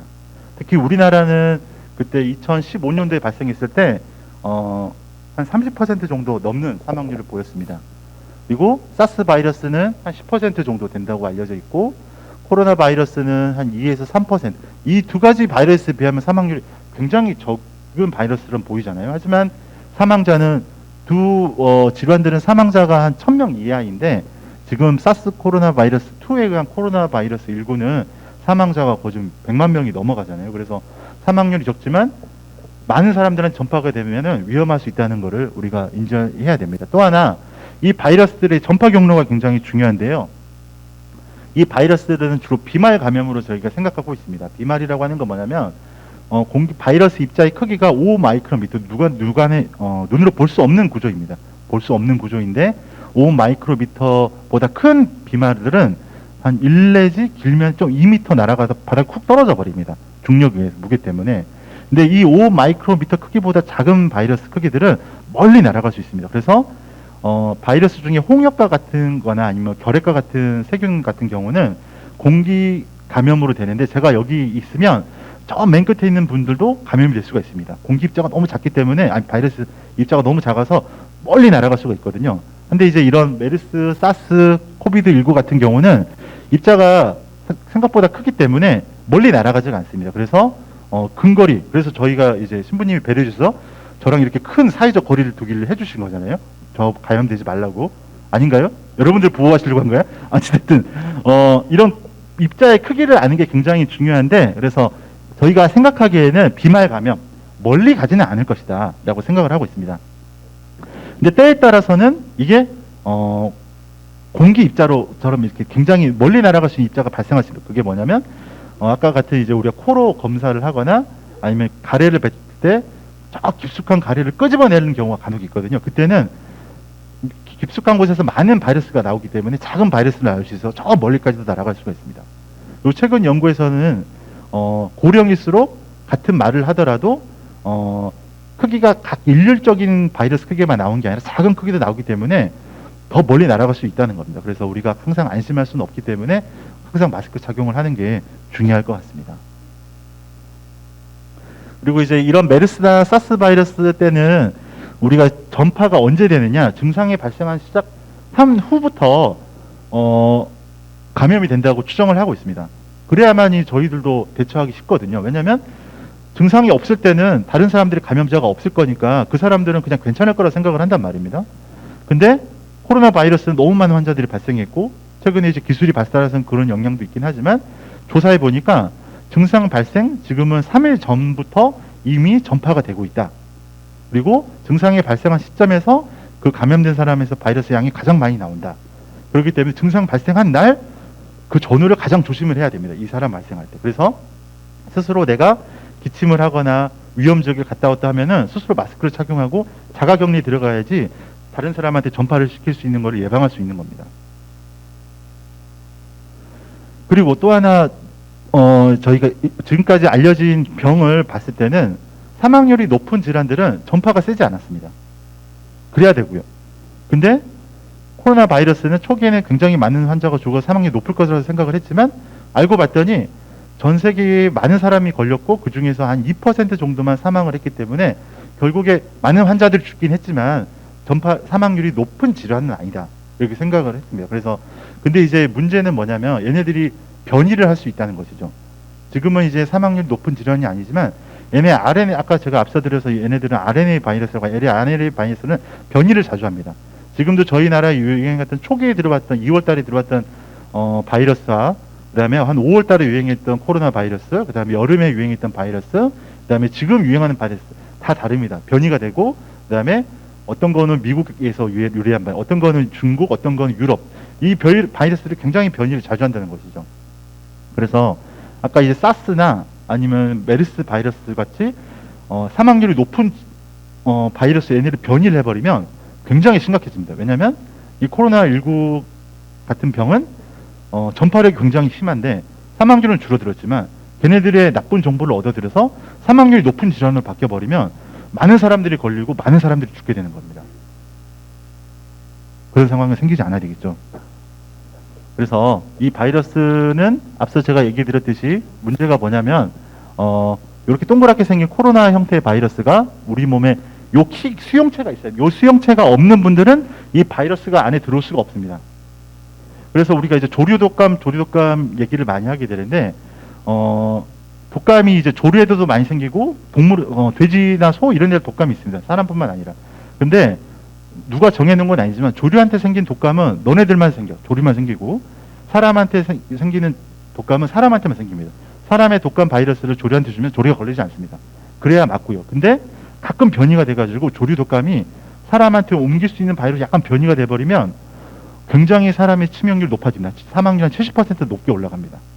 그렇기 때문에 이 수용체가 많을수록 이 바이러스의 감수성이 굉장히 높은 사람이 되는 겁니다. 그래서 여기에 대한 연구도 조금 많이 되고 있는 것 같은데 어떤 같은 바이러스에 노출이 되더라도 어떤 사람은 잘 걸리고 어떤 사람은 잘 안 걸리게 되는 이유가 아마 이런 이유이지 않을까 하는 생각을 해봅니다. 그리고 이제 요 수용체가 특히나 이제 목 주변, 상기도 주변에 많기 때문에 목 안으로 숨을 쉴 때 우리가 바이러스 들어갈 때 이 상기도에 바로 감염이 돼서 전파가 많이 되고 여기서 바로바로 바이러스가 만들어지기 때문에 상대방한테 전파가 많이 될 것이라고 저희가 추정을 하고 있습니다. 그래서 얘네들이 이제 안에 들어오게 되면은 뭐 이런 게 벗겨지고 우리 몸에 있는 정보들을 사용합니다. 얘네들은 환경에서는 자기 혼자 살 수가 없습니다. 오로지 동물 안에 들어와야니 자기들이 영생을 할 수 있고 굉장히 나약한 존재예요. 근데 이제 사람의 안에 들어와서 바이러스 양을 많이 만들어내게 됩니다. 그래서 이제 이렇게 많이 만들어냈을 때 직접 전파가 바로 감염된 사람의 비말에 오염이 돼서 주로 이제 형태를 보면은 가족 간 감염이 많습니다. 가족 간 감염이 많고 그다음에 직장에서 오랫동안 같이 거주하는 사람들 지금은 이제 환기가 잘 되고 있긴 한데 만약에 여기 코로나 환자가 한 명 있으면 주변에 있는 분들이 주변 한 2, 3m 있는 분들 감염이 된다는 겁니다. 예를 들면은 또 하나 중요한 게 뭐냐면 간접적 전파입니다. 이게 뭐냐면 감염된 사람에 있지 않더라도 주변 환경에 바이러스가 있으면 내가 거기 환경을 손으로 만져서 내가 이제 입으로 가거나 손이 코로 가면은 사람한테 내가 접촉한 적이 없어도 감염이 될 수 있습니다. 그래서 지금 저희 그 방역 역학하시는 분들도 깜깜이 감염이라고 해서 전파 경로를 모르는 환자들이 점점 증가하고 있습니다. 아마 그분들은 저도 이제 자세한 데이터는 모르지만 한 30% 정도는 깜깜이 감염으로 보고 있는 것 같습니다. 그래서 이 깜깜이 감염을 최대한 줄여야 되거든요. 근데 이제 환경에 보이지 않는 바이러스를 우리가 항상 예방할 수 없는 게 문제이기 때문에 항상 손 씻기가 가장 중요합니다. 우리 몸에 간접적으로 올 수 있는 방법은 손에 묻어 있는 바이러스가 내가 어딘가 묻혀가지고 이렇게 만진다는 거거든요. 그래서 저도 이제 감염내과 의사를 한 지 지금 한 7년째 넘어가고 있는데 직업병인 것 같긴 하지만 제가 이제 학생들이랑 교육을 하다가 이제 엘리베이터 타는 경우가 종종 있거든요. 그러면은 제가 이제 5층이 저의 환자들이 있는 주된 병동인데 엘리베이터 버튼을 뭐라고 하는지 모르겠지만 관절로 누릅니다. 저는 손가락으로 누르지 않고 손가락으로 눌러서 누군가 어떤 바이러스가 묻을까봐. 그래서 이제 저희 알프가 정말 아무튼 뭐 험한 소리도 많이 하고 하긴 하는데 저 혼자 살자고 하는 건 아니고요. 어찌됐든 그런 환경에 그런 세균이라든지 뭐 바이러스가 굉장히 많이 잔존해 있을 수 있습니다. 그래서 뭐 병원에서는 이제 방역을 많이 하지만 일반 생활에서는 그런 게 쉽지 않기 때문에 스스로 내가 그런 걸 만지고 나서 손을 잘 씻는다면 그 알코올로 인해서 한 5분 안에 있으면 바이러스가 바로 사멸하거든요. 그래서 스스로 손 씻기가 굉장히 중요합니다. 여러분들도 지금 오늘 하고 나서 본인은 아무것도 안 만졌다 생각할 수 있지만 책상도 만지고 그다음에 문고리도 만지고 숟가락도 만지고 여러 가지 많이 만지셨을 거예요. 만지셨기 때문에 바이러스를 바로바로 없앨 수 있는 방법이 알코올입니다. 그러면 알코올을 한 번 씻으면 되느냐? 근데 알코올의 단점이 있습니다. 알코올의 단점은 지속 시간이 길지 않습니다. 그래서 얘네들이 휘발성이기 때문에 자주자주 씻어줘야 됩니다. 그래서 이제 요즘 같은 경우에는 마트 가게 되면은 스프레이형 그 알코올 스프레이 휴대용 할 수 있는 것도 있고 그래서 곳곳에 이제 알코올 어디 입구에는 많이 있기 때문에 스스로 이제 손을 많이 씻는 습관을 많이 가져야 됩니다. 그래서 제가 이제 병원에서도 제가 원래 강의하다 보면 좀 헛소리를 좀 많이 하게 되는데 이게 양해 부탁드리고요. 아무튼 병원에서 제가 이제 강의를 이렇게 많이 하게 되는데 손 씻기에 대해서 저는 굉장히 중요성을 많이 강조하게 됩니다. 그래서 저는 이미 저보다 나이 연배 많으신 분들은 손 씻기에 대해서 별로 교육을 많이 받으신 편은 아니라서 떡잎부터 제가 중요하기 때문에 저희 학생들부터 이제 손 씻기 강의를 많이 합니다. 근데 뭐 이제 웃자고 한 얘기지만 이제 회식 자리에서 손을 많이 씻으시면 많이 도움이 됩니다. 교수님 이런 얘기를 하면 나는 평소에 술을 많이 마시기 때문에 알코올이 내 몸에 많아서 손을 씻을 필요 없다고 그렇게 얘기를 많이 하시거든요. 근데 이제 실상 우리가 쓰는 알코올이 소독 효과를 나타내려면 70% 에탄올이어야 됩니다. 근데 이제 70% 에탄올을 술이 있는지는 모르겠지만 러시아나 저희가 이제 중국 술 같은 경우 한 50도 되거든요. 저는 잘 먹지 못하는데 목이 거의 타들어가는 느낌이 들거든요. 근데 이제 러시아 분들은 추운 지방에 사신 분들은 몸에 열을 나게 해서 대신에 그분 술이 한 60도라고 하더라고요. 70도는 먹으면 거의 그냥 뭐 상상이 되시겠죠. 이제 그 정도의 이게 효과가 있을 정도의 농도가 있어야 됩니다. 그래서 일반적인 지금 시중에 파는 17도나 22도 이 정도로는 소독이 전혀 되지 않기 때문에 평소 과음하시는 분들도 손을 잘 씻으라는 얘기를 제가 드리고자 합니다. 자, 그러면 증상은 어떻게 되느냐? 증상은 굉장히 비특이적입니다. 비특이적이라는 건 무슨 말이냐면 다른 일반적인 감기 바이러스 증상이랑 굉장히 비슷합니다. 비슷하고 특히나 이제 무증상부터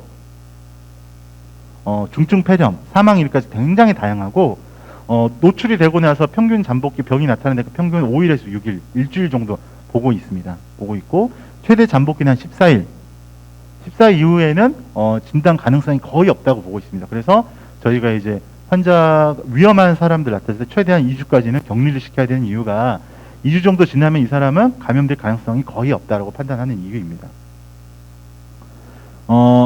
근데 이제 대부분의 환자 80%는 경증이거나 감기 증상 정도 앓고 지나가고 중증이 한 10% 정도로 보고 있는데 중증은 뭐냐면 숨이 차고 뭐 체내 이제 혈액에 이제 산소 수치가 좀 떨어지고 폐렴이 발생하고 심각한 경우는 이제 본인 스스로 숨을 쉬지 못해서 저희가 여러 가지 장비를 달아야 되는 상황입니다.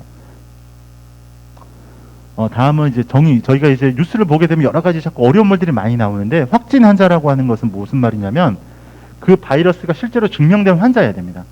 환자여야 되고 의심 환자는 확진 환자를 접촉하고 나서 이 사람이 발생할 가능성 있는 환자를 저희가 의사 환자라고 하고 조사 대상이라고 하는 환자들은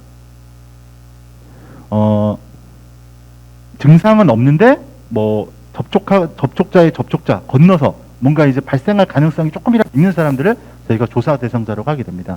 그래서 저희가 이제 확진 환자는 어떻게 하냐면 코로나19를 일으키는 사스코브2의 유전자가 유전자 방법으로 확인된 환자만을 저희가 확진 환자라고 표시하고 의사 환자는 구체적으로 하면 발열 증상, 기침, 호흡곤란 증상 등 이런 확진 환자 접촉하고 나서 이런 증상이 발생했는데 아직은 실험실 기법으로 확진되지 않은 환자를 저희가 의사 환자라고 얘기합니다. 그다음에 조사 대상은 같은 환자가 같이 이제 그 거주 시설에 같이 있었는데 뭐 꼭 직접 1m 안에 손을 만지거나 그런 사람은 아닌데 그래도 뭔가 위험성 있는 사람들을 저희가 의미할 수가 있습니다. 그렇다면 치료는 어떻게 하느냐? 치료가 굉장히 어렵습니다.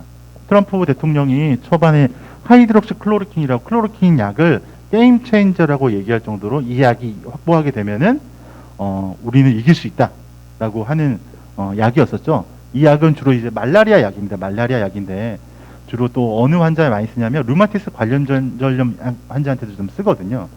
그래서 이제 초반에는 워낙 쓸 약이 없었는데 얘네들이 실험실에서 검사했을 때는 바이러스를 좀 억제했었던 효과가 조금 있었습니다. 그래서 근데 이제 바이러스를 조금 억제한다고 해서 사람한테 투여했을 때도 같은 효과가 나타날 것이냐? 그거는 다른 문제입니다. 모든 약이 다 그런데 어찌됐든 지금은 이 클로리킨의 약제는 효과는 확실하긴 없다라고 하는 게 이제 지금 목적이고 저도 이제 초반에 이제 이런 클로리킨 약을 좀 썼었는데 약이 워낙 없었기 때문에 지금 쓰진 않습니다. 그 다음으로 쓸 수 있는 게 이제 칼레트라라고 하는 약인데요. 이 약은 에이즈 환자한테 쓰는 약입니다. 주로 이제 쓰는 약인데 얘네들이 이 바이러스가 우리 세포 안에 들어오게 되면 자기 스스로 자기 몸뚱아리를 만들지 못하는데 우리 몸에 있는 그 단백질 분해 요소를 이용해 가지고 걔네들이 단백질을 만들어서 이런 형태를 만들거든요. 그래서 단백질을 만들지 못하게 하는 억제제입니다. 그래서 이 약도 이제 이 클로리킨 말라리아 약에 잘 효과가 없어서 그 다음에 한 4, 5월 달에 많이 썼었던 약인데 지금도 좀 쓰고 있긴 합니다. 하긴 하는데 아직까지는 여러 가지 연구 결과에서 큰 효과는 없다고 나와 있고 그다음에 이제 그 에볼라 치료제라고 렘데시비르라고 하는 약이 가장 지금 현재로서는 연구 결과에서 가장 유명한 약입니다. 제가 8월 달에 이 약을 이제 그 국립보건에서 받아다가 쓰거든요. 이 약은 신청한다고 받을 수 있는 약이 아니고 직접 방문해서 수령을 해야 되고 본인이 정해놓은 기준에 맞아야만이 쓸 수가 있습니다. 아무나 달라고 쓸 수가 없습니다. 그래서 저희 병원에 이제 그때 당시에 40대 이제 JDC 직원이 40대였는데 딸이 하나가 있고 이제 엄마가 있고 엄마와 그 환자가 같이 감염이 됐었거든요. 근데 딸은 다행히 걸리진 않았습니다. 걸리진 않았는데 이게 녹화 중이기 때문에 이 부분을 생략하도록 하겠습니다. 아무튼 이제 그분을 살리기 위해서 제가 이 렘데시비르를 얻으려고 끝까지 노력을 했던 기억이 많이 나는데 요 약을 치료하고 다행히 좋아지셨습니다. 좋아지셨고 아직까지는 그나마 개발된 약 중에 이 렘데시비르 약이 가장 좋다라고 알고 계시면 되겠습니다. 일명 한글명으로는 베클리주라고 하고요. 하루에 이제 요 정도 약을 투여하게 됩니다. 저는 이 약을 보고 굉장히 기뻤거든요. 이 약을 얻으려고 너무 고생했던 기억이 나가지고, 그래서 저희 간호사한테 이제 모델처럼 사진까지 찍어서 지금 보관해 놓고 있는 상태입니다. 자, 그럼 이제 우리가 코로나 환자들은 어떻게 대응을 해야 되느냐? 뭐 환자가 되면은 바로 이제 격리를 해야 되고 뭐 여러 가지 힘든 상황이 많이 됩니다. 저희가 이제 입원 환자들 받을 때 그분들이 사회생활을 해야 되고 실제로 이제 벌이를 해야 이제 생계가 꾸려가기 때문에 갑자기 확진 환자가 돼서 보건소에서 양팔에 끼우고 저희 음압실에 딱 집어넣어 버리면 그분들은 아무것도 안 할 수는 없거든요. 그래서 뭐 노트북도 빌려달라, 뭐 컴퓨터를 넣어달라, 그 안에서 어떻게 갖가지 일들을 하고 뭐 그 안에서 뭐 어떤 폐쇄공포증이 있는 분들은 막 뛰쳐나가려고, 실제로 그 안에서는 뭐 상상할 수 없는 일들이 많이 일어납니다. 저희는 그나마 확진 환자가 타 지역에 비해서는 적기 때문에 그나마 이 정도이긴 하지만 아마 육지에 계신 선생님들은 굉장히 많은 정말 그만두고 싶고 이렇게 여러 가지 일들을 많이 경험하시고, 실제로 저희 감염내과 학회에서 선생님들이 이 코로나19를 치료하는 환자들에 대해서 이제 약간 우울증 테스트 비슷하게 그런 것도 체크하거든요. 이런 적은 없습니다. 이런 적은 없는데 그만큼 이제 환자들 케어하다가 너무 많은 고생들을 하셔서 이런 상황들이 생기는 것 같습니다. 어찌됐든 다른 사람한테 감염을 시키지 않기 위해서 지금은 이제 분리된 공간에서 이제 격리를 하게 되거든요. 그래야만이 전파 위험성을 낮출 수가 있고, 이게 실제로 감염병 예방법에 이제 제정이 돼 있기 때문에 그 환자가 거부하게 되면은 그 환자는 강제로 집행해서 음압실에 넣을 수 있게 되어 있습니다. 되어 있고, 그다음에 이제 격리 방법에는 자가 격리 방법이 있고 시설 격리 방법이 있고 병원 격리가 있죠. 가장 좋은 거는 아무래도 병원 격리겠죠. 병원 격리. 근데 병원이 이러한 시설이 한정돼 있기 때문에 이게 다 차게 되면은 또 의료인들도 적기 때문에 포화가 되게 되면은 중증 환자를 케어하는데 굉장히 어려운 점을 많이 겪게 됩니다. 그렇기 때문에 그 다음에 만든 게 바로 시설 격리입니다. 그래서 제주도에도 이제 시설이 하나 있긴 하는데 여러 가지로 지금은 운영하지 않고 제주의료원에서 그 비슷한 역할을 해주고 있는데, 육지 같은 경우에는 생활치료센터라는 걸 만들어가지고 거기서 경증 환자들은 거기서만 이제 관리를 하게 하고 있고 중증 환자들은 대학병원에 가고 있는 상황이고, 아마도 이제 혼자 자가격리를 할 수 있는 상황이면 자가격리를 할 수도 있지만 저희 나라는 아직까지는 확진자는 시설 격리까지는 가야 되는 상황입니다. 그래서 이제 그러면은 치료는 어디서 아무 데서나 할 수 있는 건 아닙니다. 국가에서 지정한 음압 격리 병상 치료하는 곳, 그 다음에 생활치료센터라고 지정된 곳에서만 할 수 있지, 나는 집이 편하니까 집에 주차사 놔줘서 이렇게 해줄 수는 없게 되어 있습니다. 그럼 격리는 언제 해제될 것이냐? 이게 약간 조금 최근에 들어서 달라졌는데요. 증상이 있는 사람과 증상이 없는 사람이 약간씩 다릅니다. 우리가 이제 증상이 있는 사람들은 임상 증상, 예를 들어 기침이 있는 사람 기침이 없거나 아니면 검사 기준, 아까 확진 환자를 검사하기 위해서는 PCR이라고 하는 유전적인 방법에 의해서 확진된 환자를 대상으로 하는데 거기서 음성이 나와야 됩니다. 근데 이제 초반에는 그 검사로만 무조건 음성이 2번 이상 나와야만이 해제를 시킬 수 있었거든요. 근데 이제 제주도에서 첫 번째 환자 같은 경우도 군인이었는데 저희가 한 3개월 데리고 있었습니다. 증상은 아무것도 없었고 걔는 그 군인은 그 안에서 거의 미치려고 하고 있었죠. 그래서 이제 저희 간호사들이 사비를 털어서 치킨도 좀 사주고 뭐 초코파이도 사주고 뭐 그런 상황이었습니다. 그런 상황이었는데, 근데 저희가 생각해도 해제 기준이 좀 더 완화가 되면 훨씬 더 많은 환자들을 받을 수가 있는데 그런 환자들이 쌓이고 쌓이다 보니까 병원 시설은 점점 포화가 되고 더 치료해야 될 사람들이 치료를 못 받는 상황이 생긴 겁니다. 그래서 이제 여러 가지 연구 데이터가 쌓이고 나서는 지금은 증상이 5일 이상 지나면 바이러스 수치가 확 떨어진다는 여러 가지 연구 결과를 바탕으로 이전에 있었던 검사 기준에 의한 해제 기준이 조금 완화가 되어 있습니다. 그래서 어떻게 완화가 되냐면 임상 증상으로 증상이 생기고 나서 10일이 지나고 10일 중에 최소 72시간 동안 증상이 없어야 됩니다. 그러면 지금은 귀가할 수 있습니다. 그러면 이제 귀가할 수 있는데 이때 그러면은 유전자 검사를 했는데 양성이 나오면 어떻게 합니까?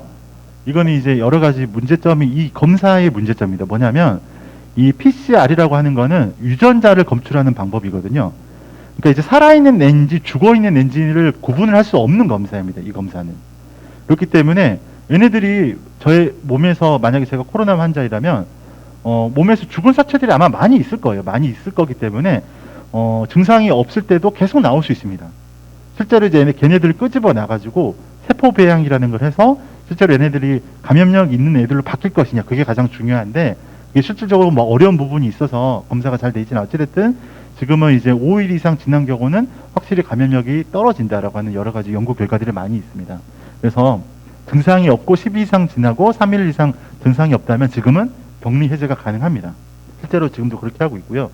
검사는 7일 이상 지나고 2번 이상 음성이 되면은 우리가 격리 해제가 가능하다고 되어 있습니다.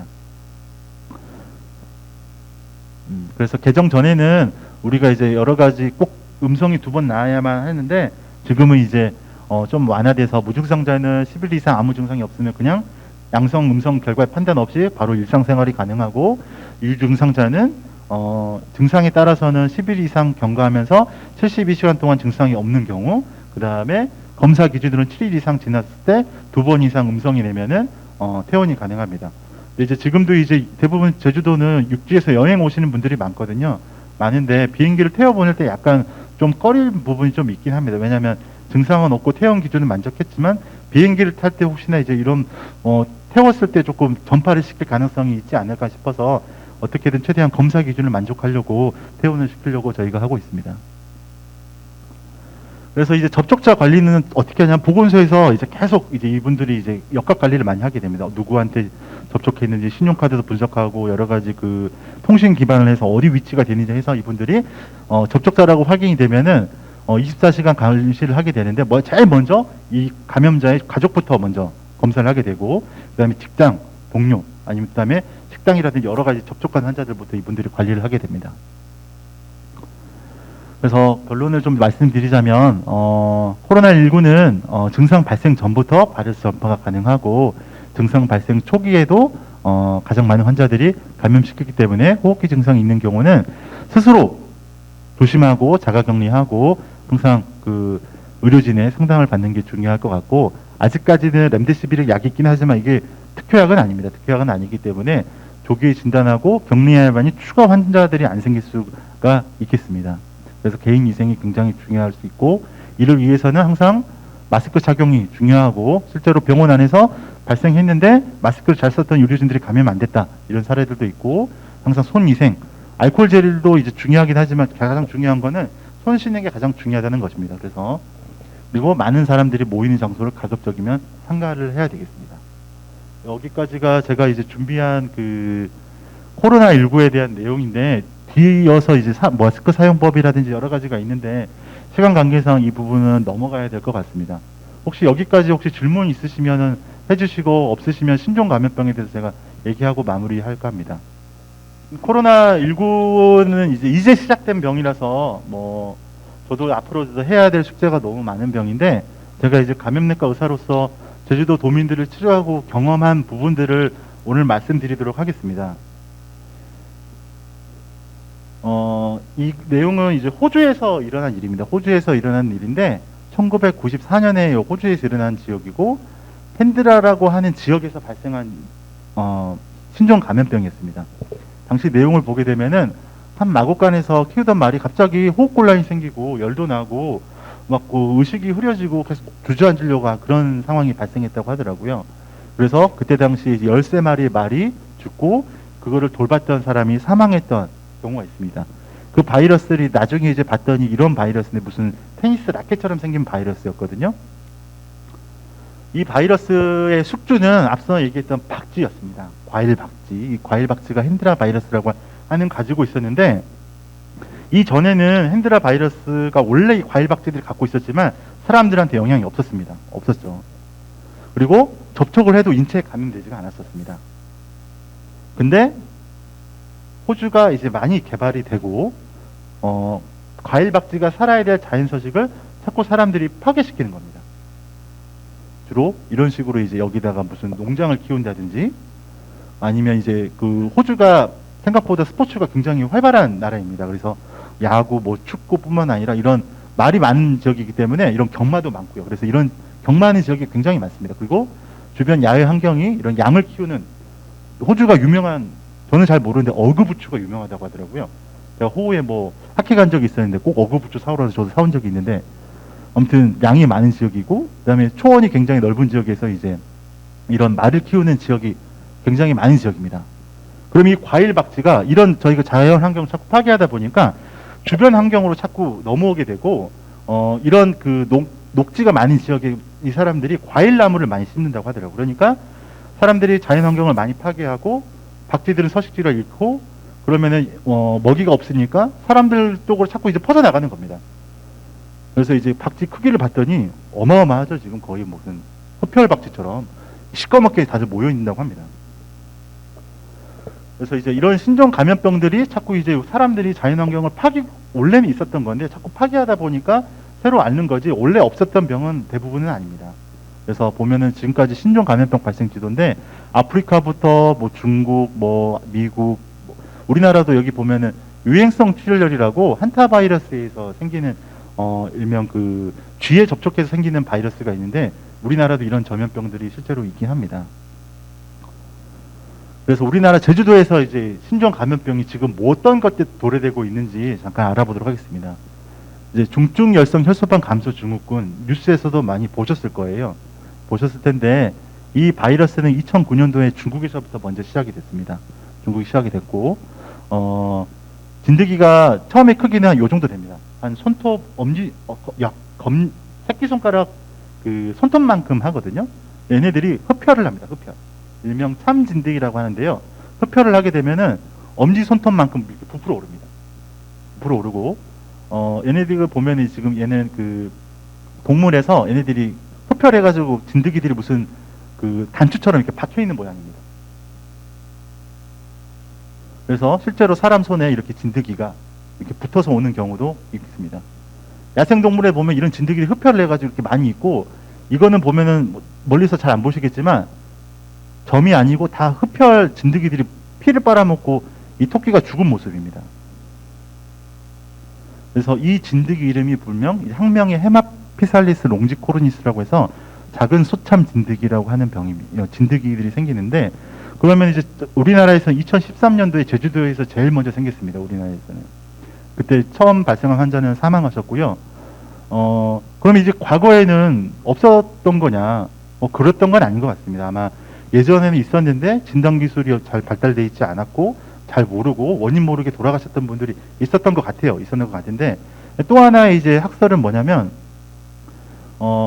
이게 철새 이동 경로입니다. 그럼 중국에서 발생했던 많은 지역에서 얘네들이 철새에 보면 이런 진드기들이 잘 들러붙는 모양인가 봐요. 그래서 얘네들이 여기서 얻었던 진드기들을 달고 멀리 날아와서 제주도에 잠깐 있다가 좀 털어내가지고 여기서 또 얘네들이 진드기 번식하고 또 시간이 돼서 이렇게 다른 데로 날아가고 그다음에 지금은 베트남, 대만에서도 이제 이 중증 열성 혈소판 감소증 증후군 환자들이 발생하고 있다고 하는데 아마 전 세계 특히 우리 동아시아 지역에 특히 이 병이 많습니다. 많은데 아마 이런 것들이 철새 이동 경로랑 좀 엮이지 않았을까 하는 저희가 추정을 해봅니다. 그래서 진드기를 잡아보면 성충 크기가 한 이 정도 되고요. 그래서 중간에 이제 한 성인이 되기 정도 크기가 이만하고 유충 크기가 이 정도 되고 그다음에 피를 빨아먹으면 이렇게 어마무시한 정도로 크기가 오릅니다. 그래서 저희가 2014년도에 첫 환자를 이제 보고한 적이 있었는데 73세 남자 환자였고 오신 지 막 5일 만에 바로 사망하셨습니다. 보게 되면은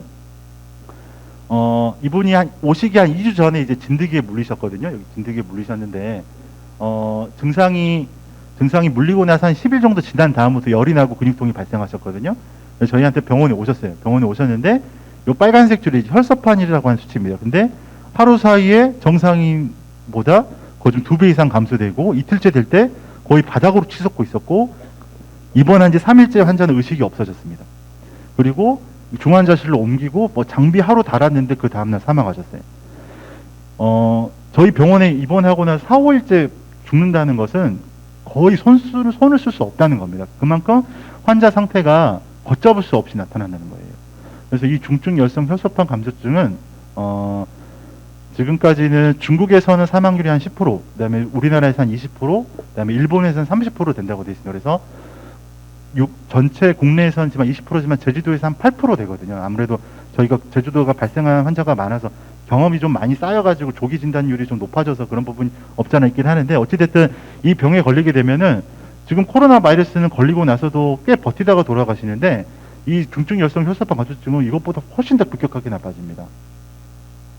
그래서 제가 이제 이 중증 열성 혈소판 환자들이 발생했던 지역을 처음 발생부터 2019년도까지 찍어본 건데 빨간색이 발생한 지역이거든요. 근데 이게 어찌됐든 간에 이 지역 사시는 분들이 싫어할 것 같긴 하지만 이게 유튜브에 올라간다고 하니까 아무튼 이 지역들이 많습니다. 예, 뭐 아무튼 이 지역들이 많고 또 하나는 저희가 이제 환자들을 받아서 보면은 그 가족들한테 좀 옮기는 경우가 있더라고요. 그래서 이제 감염자를 다 불러다가 주변에 있는 가족들을 다 체열을 했어요. 체열을 해서 봤더니 이분들은 별로 증상이 없었음에도 불구하고 양성이 나오더라고요. 검사에서. 그러니까 가족 안에서도 충분히 감염될 수가 있습니다. 아까 같은 코로나 바이러스처럼. 그래서 특히나 이제 제주도 이런 진드기가 많이 서식할 수 있는 환경에서는 그 환자뿐만 아니라 이런 가족들도 굉장히 주의가 필요하다는 것이죠. 그래서 뭐 제가 이제 연구해서 여러 가지 연구 결과들을 바탕으로 봤더니 가족 간 감염이 좀 생각보다 되게 많더라라는 것들을 제가 뭐 보고했던 적이 있고, 그래서 이제 제주도에 이렇게 왜 이렇게 많이 발생했나 봤더니 제주도의 여러 가지 지역의 환자들 중에서 색깔이 진한 지역이 지금 많이 발생하는 지역이거든요. 지금 이제 이게 뭐 지역인데 이 중에서 이제 건강한 농촌인들이 아무래도 이 진드기에 많이 물리기 때문에 이분들을 여러 지역을 제가 돌아다니면서 체열을 한 거를 바탕으로 해서 검사를 했더니 특히 이 지역이랑 이 지역에 있는 분들이 실제로 SFT 중증 열성 혈소판 감염증에 걸린 적도 없는데 검사에서 양성으로 나옵니다. 그래서 이 연구 결과를 바탕으로 해보면 지금 제주도에서 지금까지 올해까지 한 70명이 발생하셨는데 한 요걸로 따진다면 한 1000명 정도는 충분히 감염되어 있지 않았을까 하는 생각을 해보기 때문에 우리가 특히나 여기 제주도처럼 야외 활동이 많고 하는 지역에 있어서는 더 주의가 필요할 것 같습니다. 그러면 진드기가 바이러스를 얼마나 갖고 있느냐 따져봤을 때 저희가 이제 여기 저희 미생물 교수님이 이제 진드기를 한 3,400마리를 잡으셨어요.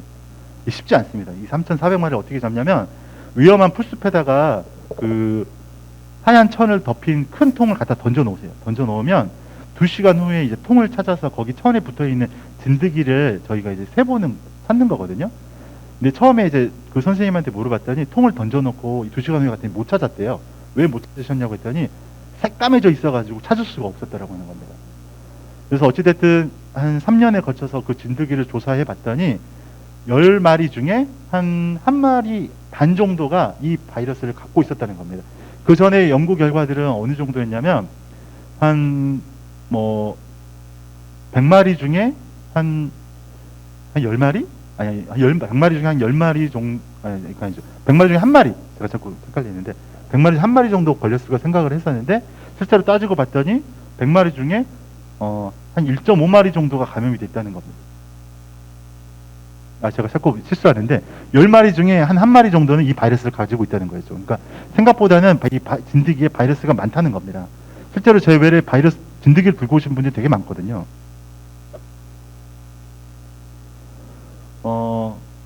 또 하나는 이제 그 진드기 맥의 뇌염 바이러스가 제주도에서도 조금 위험이 됩니다. 왜냐면은 아직까지는 중국이랑 유럽에서만 이 바이러스가 유행을 하는데, 제가 이제 그 제주도에 있는 농업인들을 체열을 해가지고 이 검사를 해봤더니 제주도 지역에서 양성 환자들이 꽤 나왔어요. 이거 뭐냐면 이것도 진드기 맥의 감염병이거든요.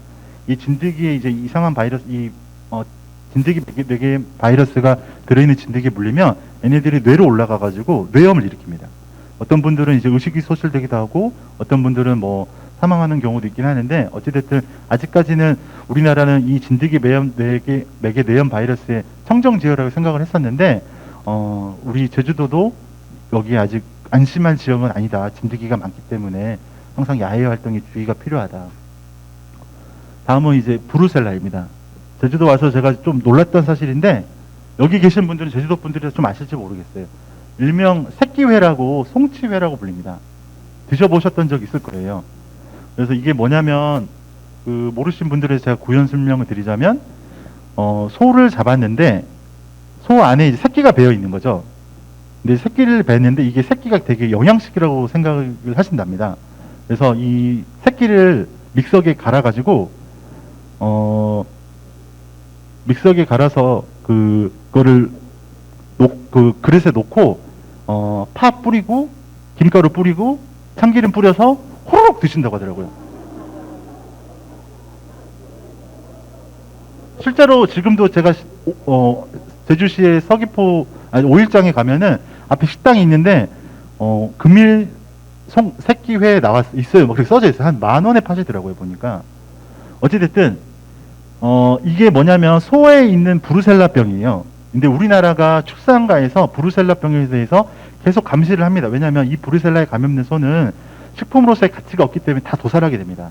도살하게 되는데 일부 사람들이 도살하게 되면 키워놓은 게 아깝기 때문에 불법으로 걔네들을 병이 없는 것처럼 속여서 불법 유통을 하십니다. 근데 제주도는 한 5년 전부터 이 브루셀라 지역이 청정 지역이라고 되어 있어요. 제주도에 있는 소는 브루셀라 병이 없다. 근데 이제 그것도 제가 물어봤더니 모든 소를 잡는 게 아니고 일부 소만 해서 잡아가지고 브루셀라가 있는지 없는지만 알기 때문에 뭐 전체가 없다고 볼 수는 없는 것이죠. 어찌됐든 불법으로 죽인 소는 뭔가 아파서 죽은 소거든요. 그러니까 얘네들을 우리가 먹게 되면 그 안에 있는 세균이나 바이러스를 우리가 섭취하게 되는 겁니다. 특히 새끼 같은 경우는 거기가 이제 그 엄마 태반을 거쳐서 얘네들이 세균이나 바이러스 넘어갈 수 있거든요. 그래서 거기에 있는 바이러스랑 세균을 우리가 먹게 되면은 이 병에 걸릴 수가 있습니다. 그래서 보면 이 음식을 드셔서 걸린 건데 특히나 제주도는 이 브루셀라병이 한 병도 없다가 2013년도에 4분이 생기셨어요. 갑자기. 그래서 이제 이분들이 먹었던 식당을 조사해봤던 서귀포의 모 식당입니다. 아시는 분은 다 아신다고 하더라고요. 유명한 식당이 있다고 하더라고요. 그래서 거기가 저희가 이제 보건소의 직원들과 같이 대동을 해가지고 그 식당을 조사를 했는데 다행히 식당에서는 나오진 않았습니다. 어쨌든 이분들이 어디서 걸린지 모르겠지만 아무튼 이런 불법으로 잡거나 유통하는 과정이 계속 감시가 필요하다는 것을 알 수가 있습니다. 신증후군 출혈이라고 하는 것은 주로 이제 쥐한테서 이제 사람한테 걸리는 병이고 아무래도 이제 콩팥이 나빠지고 그다음에 출혈이 생겨서 사망까지 이를 수 있는 병이긴 하는데 여기에 대한 백신이 만들어지고 저희가 이제 야외 활동을 많이 조심하다 보니 조금 과거보다는 줄어든 부분이 없잖아 있긴 하지만 아직도 그래도 산발적으로 발생하고 있고 제주도에서도 가끔씩 환자들이 생기기 때문에 야외 활동할 때 항상 주의가 필요한 병입니다. 그다음에 또 제주도에서 많이 생기는 병이 자꾸 진드기 얘기를 제가 많이 하게 되는데 일명 쯔쯔가무시라고 하는 병인데 지금 이 시기가 가장 많은 환자가 발생할 때입니다. 지금 저희 과에 한 30명 환자가 입원해 있는데 그 중에 한 5, 6분은 이 병으로 지금 고생하고 계시고 외래에서도 실제로 걸려서들 많이 오십니다. 많이 오시는데 제주도는 다른 지역에 비해서 요게 색깔이 진할수록 이제 우리나라를 보면 많이 발생하는 지역이거든요. 주로 충청도랑 그다음에 경상북도, 남도 인근, 그다음에 전라북도 이렇게 산이 많은 지역에 많이 발생합니다. 이게 2011년도고 2012년도에 또 발생하는 지역을 많이 봤더니 이렇게 검은색으로 된 지역이 많이 생겼더라고요. 제주도는 생각보다 다른 지역보다는 덜하긴 합니다. 덜하긴 하는데 이거는 과거 자료고요. 제가 그래서 최근 자료를 봤더니 최근에는 이것보다 훨씬 더 많이 거의 전국에 육박할 만큼 많이 생겼습니다. 이거를 유행하게 하는 병은 진드기입니다. 얘네들은 털 진드기고요. 털이 많아서 이름이 붙은 일이고 아까 이제 중증 열성 혈소판 감소증은 이제 참 진드기, 아까 진드기도 종류가 여러 가지여가지고 이런 식으로 발생하게 됩니다. 그래서 이 병은 과거에는 한 2001년도 초반만 하더라도 2,000명 정도 발생하다가 지금은 전국적으로 한 10,000명 정도 발생하다고 되어 있고요. 앞서 말씀드렸듯이 빨간색이 이제 제주도 발생 현황인데 과거에는 발생 현황이 굉장히 낮았었는데 최근에 이제 거의 육지를 육박할 만큼 이 병이 많이 생기고 있습니다. 특히 이 시기에 많이 생겨요. 제주도 지역에서는 주로 어느 지역이 많이 생기느냐 봤더니 주로 남원 지역이 많이 생기는 것 같고 그다음에 특히나 이제 이런 10월, 11월 지역에 많이 합니다. 왜냐하면 또 이 시기랑 맞물리는 게 수확을 많이 하고 귤철이랑 많이 엮여가지고 이때 이런 일을 많이 하시고 많이 감염돼서 오십니다. 그래서 특징적인 특징이 뭐냐면 이 전신에 이렇게 빨간색으로 반점이 많이 생기고요. 이렇게 진드기가 물린 자국이 이렇게 검게 돼서 오십니다. 그래서 환자들한테 이게 바로 진드기 물린 자리니까 조심해야 된다 그러면 이거 본인이 긁어서 생긴 병이라고 항상 그렇게 하시는데 그런 건 아니고 특징적으로 이렇게 딱딱한 가피가 생기는 게 이 진드기 물린 특징적인 자리입니다. 다음으로는 이제 폐렴구균이라고 하는 그 병인데요. 여러분들도 폐렴 예방접종이라고 아마 들어보셨을 거예요. 그거를 예방하려고 만든 그 폐렴을 예방하려고 하는 균인데요. 이 문제는 뭐냐면 우리가 이제 폐렴을 걸리지 말라고 지금 예방접종을 하게 되는데 폐렴을 예방접종하려고 우리가 예방접종을 맞다 보니까 이 폐렴 예방접종에 효과가 없는 폐렴균들이 점점 퍼지고 있다는 겁니다. 그래서 이 환자의 그 MRI 뇌 MRI 사진인데 보면은 뇌에 이렇게 고름집이 잡혀 있는 사진인데요. 예방 접종을 받은 1살 된 아기한테 엄마가 아기를 돌보다가 30세 된 산모가 이렇게 뇌 수막염이 생긴 사진입니다. 그래서 앞서 이제 이런 것들도 이제 신종 감염병이 될 수가 있습니다. 이런 폐렴구균들이 우리가 뭔가 이제 항생제 잘 듣지 않고 그다음에 그 예방 접종을 하긴 하지만 예방 접종이 듣지 않는 이런 세균들로 점점점 변해가거든요. 우리가 기술이 발달하듯이 세균과 바이러스도 계속 변이를 하고 발달해 나갑니다. 그렇기 때문에 우리가 자꾸 이제 연구하고 만약 이런 감시하고 이런 결과들이 필요한 것 같습니다.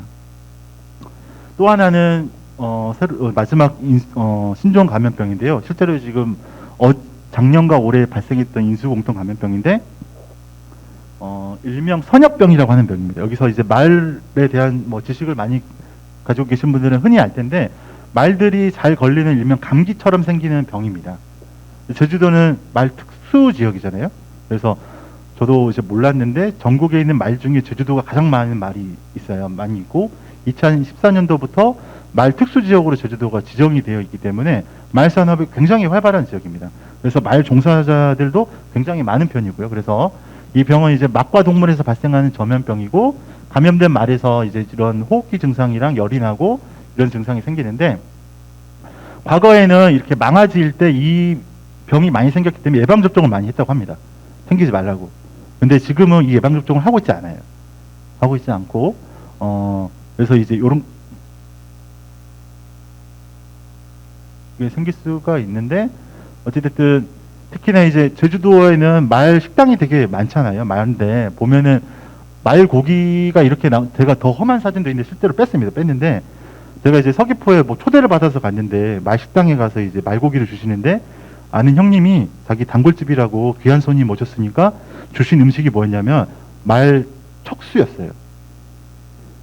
척수도 있고 말 뇌도 있고 막 이런 거를 귀한 손님한테 주시느라고 쓱 주시는 거예요. 그런 부위에 원래 이런 세균들이 생으로 먹게 되면은 많이 있거든요. 그래서 이런 병들이 많이 생길 수 있는데 그런데 그래서 저희가 이제 정리한 내용인데 이 위에 3명이 저희 병원의 환자입니다. 2명은 어떻게든 간단하게 끝났는데 나머지 세 번째 분은 이분은 말을 할 수 있는 게 제가 이제 이런 병들을 제주도 도민들한테 교육하겠다고 그래서 동의를 얻고 지금 말씀드린 분이긴 한데 이분 택시기사이시고 제주도에서는 가끔씩 친구들아 어디 운동장에 모여 할 때가 있대요.